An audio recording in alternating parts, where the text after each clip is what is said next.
So the top part here, so the nice thing is with RStudio, they've kind of put some stuff here with the different pieces, and it's really easy for you to edit. This first part right here, between the dashes, in that little video he mentioned that this is metadata. Technically it is something called YAML. So YAML, which loosely translated means yet another Markdown language. You gotta love computer programmers, right? But basically what this is a way of defining the different parameters of your document. And by the way, Microsoft Word actually kind of does some of this. I don't know if anybody's ever looked at some of the metadata that gets attached to your different Microsoft documents. It has it there too. It's just really hard to find it and see it. And so by default, we're just defining some simple things to get started. We've got a title for our document. We've said who the author is, and it defaults to the current date. You can change this date if you want. And then for right now, the output format is HTML. And so basically each one of these things, title, author, date, output, those are like specific defined variables. And then you type a colon, and then you put in the thing that you're interested in. So everything after the colon is stuff that you're putting in, that you're sort of customizing. All right, so this is the first part that defines some information about the document we're creating. I'll come back and explain a little bit more about this piece, but the part here that's in gray is something called an R chunk. So this is a little piece of R code. I usually just leave this one alone. I'm playing with some of the customizing. This is something that's defined to set up whether you see or don't see the R code when you get to the final document. Because, you know, if this was going to publication, I would probably hide all of my R code. It's just, it's there if somebody wants to see it, but, you know, in the final document, you don't want to be reading through somebody's, you know, commands and program. So that's some of what's going on here. And the first thing where it says knitter, and then you see two colons, these are commands that are actually being run from this knitter package that's built in. And in Workshop 2, I'll talk a little bit more about what those commands are and sort of how to customize things. All right, so this next piece is just text. And so to understand what these different sort of symbols and things mean, I'm going to scroll this over just a bit. Go to the help up here, and there's a couple of different places. There's cheat sheets. So there's actually two. There's an R Markdown cheat sheet and a reference guide. These will actually launch web pages so that you can see these different cheat sheets, and you can print these out. So these are like sort of handy, quick lookup tables. But instead of doing that one, right down here is the thing that says Markdown Quick Reference. And I sort of glossed over this, but why is it called Markdown? Who in here can tell me what HTML stands for?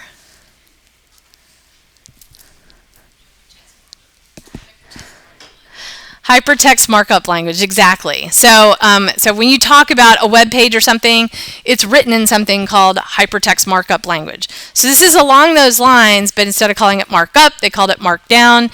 It's basically a stripped down, simplified version of HTML. And so we use some very simple commands to mark the text and say how we want that text formatted.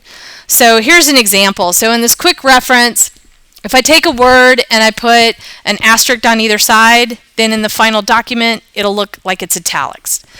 You can also use an underscore before and after the word. And we're going to play with this. Headers. So if I want a header, I can put either 1, 2, 3, and I forget how many levels it'll do. I think it'll do up to 6. These little hashtags. So the more hashtags you put tells you what level of header it is. So I don't know if you've ever looked at like the formatting in Microsoft Word. You can go in and customize that. There's ways to do that so that if it's marked up here as a level 2 header when it comes into Microsoft Word, it knows, oh, okay, I'm going to format this the way I would format a level 2 header. So if you've ever customized any of that. You can make simple lists. You can do unordered and ordered lists. And you do that with sort of asterisks and pluses, or you can number them.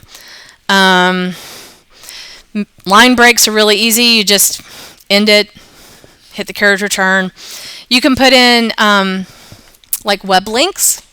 So this shows how to do that. I won't get into images, but you can embed images or hit references. You can put in quotes. I'll be showing you guys a little bit more about how to put in a code block. And we'll talk a little bit more about inline code. Other plain blocks. So if you wanted text to be shown verbatim with no formatting, there's ways to do that. And then if you have to jump off the bridge and you want to embed like a math equation or something, you do have to learn LaTeX. You have to know enough LaTeX to be able to put in an equation. You can put in line breaks, and we'll talk more about tables in the future. This is simple if you want to manually type in a table. You kind of follow this format. I'm working on ways it's getting better, ways to sort of automate tables. References, styles, so forth. Anyway, so this is a great way to sort of get started playing with that. And so what we're seeing here in this initial little example is, so I've got two hashtags and it says R Markdown. So it's going to be a level 2 header. And then you just start typing plain text. In this case, they actually put in the web link using sort of HTML. So one of the nice things is if you know HTML, you can mix that in. So if you already know, if you've done some web pages and things in the past, you can sort of mix these two and it should work. In this case, it says when you click the knit button, so it has 2 asterisks next to it, that means I'm going to take the word knit and make it bold, and so forth. And then it scrolls down and it says, oh, we can embed a R code chunk like this. And so there's a way to automate this, and I'm going to show you that in a minute. But it basically does these 3 backslashes. And so the backslash on my keyboard is right there just under the escape key. So it's that funky little backtick. So it's not an apostrophe. It really is something called a backtick. And you put in 3 of them, and then you put the curly brackets, and that's where you start typing in what kind of code you're doing. For what we're doing here, it's all going to be in R. But they're now expanding this, and just to give you guys an example, if I was inserting other code, they're actually working on this. So R is sort of the default, but you can do Bash, Python, RCPP is C++, SQL. If anybody in here messes with databases, there's ways to actually embed SQL code, and something called stan, which I can't remember what stan is right this second. All right, then there's a command here that says summary cars. Cars is a built-in data set, and all this is doing is running a command called summary, and it gives us some summary statistics on the cars data set, which only has 2 variables in it. And then it shows, like, this is an example of a plot. So it's embedding the R code, and it says plot pressure. Pressure is another data set that's built in, has 2 variables. So the first column gets plotted against the second column, so X and Y. And you'll notice there's a little thing here that says echo equals false. So these are different, what are called like chunk options. So remember how I said I could hide the code? When we run this here in a second, you'll notice that the previous command will show up in your document, but the pressure command here will be hidden. And then it just says, note the echo equals false, parameter was added. What it's doing here, it's got a backtick at the beginning and at the end of where it says echo equals false. That's going to end up being printed what's called verbatim. So it'll actually show up in non-proportional font, so like a Courier. So it'll show up in like Courier font as opposed to, say, Times Roman, which is a proportional font. All right. So hopefully everybody got something similar. It may not look exactly like this. Everybody at least gets something like that, more or less. And I'll walk around here in a second. Okay. So let's make one. All right. You couldn't just click the knit button. First of all, does everybody say knit? Does anybody say sweeve? Okay. There's a way to change this. You remember I said you could use something called sweeve. There's actually a way to change this. I think they've now standardized it where everybody gets knit by default. You can override it, but Anyway, hopefully I figured it defaulted to that. We're going to knit to HTML, but notice from here you can knit to Word, knit to PDF, and knit with parameters, which we'll cross that bridge later. But go ahead and click the knit to HTML and let's see what happens.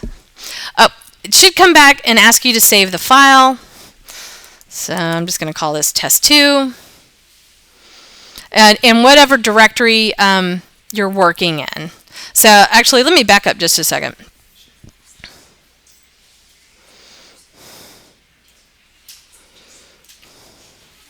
Well, go ahead and give it a shot.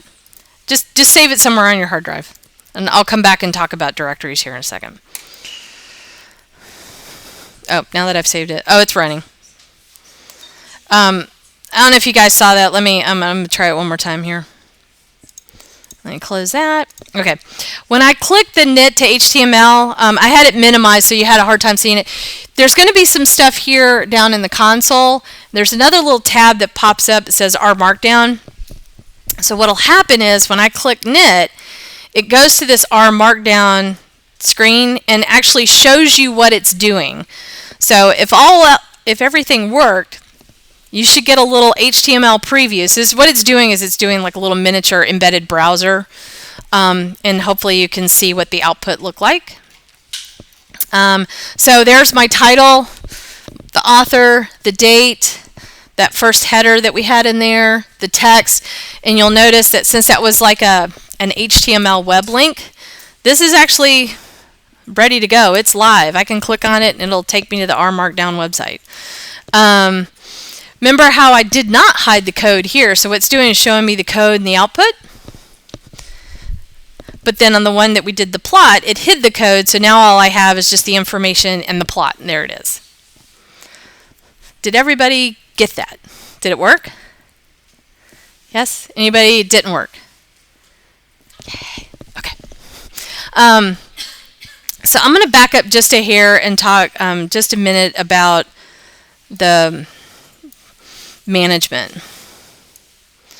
All right, I should have had you do this maybe before we launched RStudio.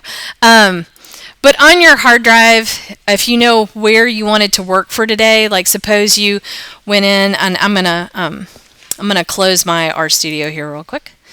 So if I was just in here and said, okay, I want to create a new folder, and I'm going to call this R Workshop 1. So I've got my R Workshop. So if you've got a directory created, then when you open RStudio, and it's going to open back where I was before. But instead of saying new file, say new project. And when you do that, you can either create a directory on the fly here. I like doing it in an existing directory, but in theory, you should be able to just say new directory and it'll actually create that directory on your hard drive for you. But I'm going to say existing directory since I just did that. If I click browse, go find that little directory I just created called R Workshop 1 and say select that folder. And then when you click create project, I'm going to show you guys what it does. First of all, it sort of cleans everything up. So I've only got the console window, my environment is empty, and now I'm in my C R Workshop directory. I have one file. And that one file is an R project file. And what it's doing is it's basically saving the environment in all of your settings. And I haven't talked a lot about this, and I encourage you to kind of just sort of read and play around with this a little bit on your own. But it's doing things like under this Tools Global Options window, there's a whole bunch of things that you can sort of tune about your interface. For the most part, I usually don't change a whole lot of these. The one thing that you guys might find helpful is if you don't like how your interface looks. I use a theme here called Dreamweaver, but like if you feel it's bold and you want to change it to chaos. But there's a whole bunch of different color schemes in here. If you find some people like light text on a dark background, I tend to use darker text on a light background. You can change your zoom and your font size depending on what resolution your display is. By the way, I'm using the default layout, but if you don't like the layout, you can change which windows you're looking at. You can reposition them. I'm not going to talk a lot about that. Some stuff here on our Markdown and how that looks. This Sweeve button, which is interesting that it still says Sweeve, even though 9 times out of 10 people are using Knitr. This is where you could switch between Sweeve and Knitr. And then there's some things you can customize here if you're using LaTeX. It has a spell checker. If you want to change, you can actually change the language of the spell checker.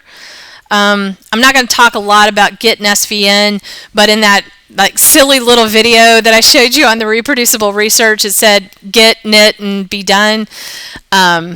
They actually had this configured, so they were actually talking to like a GitHub repository that actually had, so basically a cloud account. This is a way to sort of sync up what you're doing with a cloud account to do the version control. So anyway, that's where this gets set.